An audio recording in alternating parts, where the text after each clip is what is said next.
Kigamboni Geza Ulole, na gorofa hili hapa linauzwa bei milioni 600, square mita 800, lina hati ya wizara. Gorofa letu lina vyumba vitano, chini vyumba vitatu, juu lina vyumba viwili. Hii gorofa inauzwa bei milioni 600, Kigamboni Geza Ulole. Umeona muonekano wa ndani wa gorofa letu. Unaona muonekano wake. Gorofa letu ni hili, bei milioni 600, Kigamboni Geza Ulole. Hapa ni sehemu ya kupumzikia. Naingia ndani sasa. Alafu nyuma pia lina boikota. Je, niende kwa nyuma. Kwa nyuma lina hii boikota yenye chumba kimoja, kuna jiko la nje na public toilet.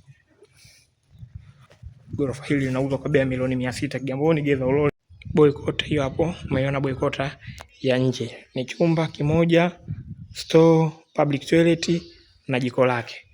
Gorofa letu ni hilo. Naenda ndani sasa ili uweze kuona kwa ndani namna lilivyo. Bei milioni 600, Kigamboni Geza Ulole. Hizo balcony. Muonekano wa ndani, ukiingia hapa ni sitting room. Umeona sitting room hiyo? Sitting room ya kisasa imeungana na dining room. Chini hapa kuna vyumba vitatu, juu kuna vyumba viwili ambavyo vya juu vyote ni master. Hapa chini master ni 2. Umeona ile ni ngazi ya kupandishia juu. Okay. Ili hapa ni jiko.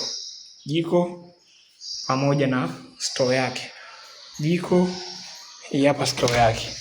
Imefungwa, tuweze kuingia. Chumba cha kawaida.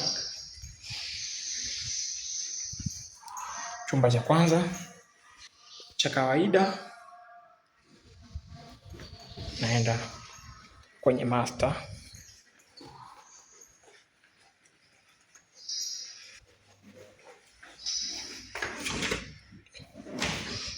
Chumba hiki master ya kwanza ya chini hiyo hapo.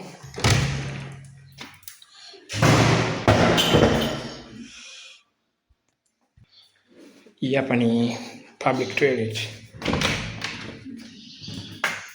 Public toilet. Chumba hiki hapa ambacho nacho ni master. Napandisha juu.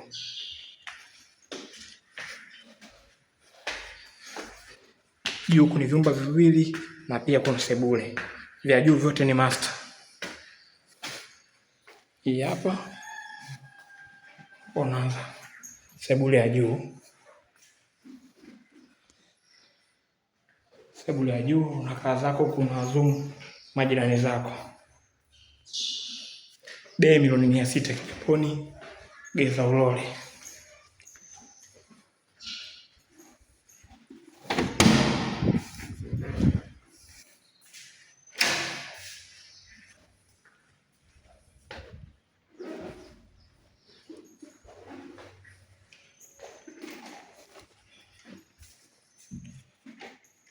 Hii hapa ndo master kubwa. Hii hapa. Hapo ukifungua unakaa kwenye ile balcony ya mbele. Hii ndo master kubwa. Hapa ni sehemu ya kuwekea nguo.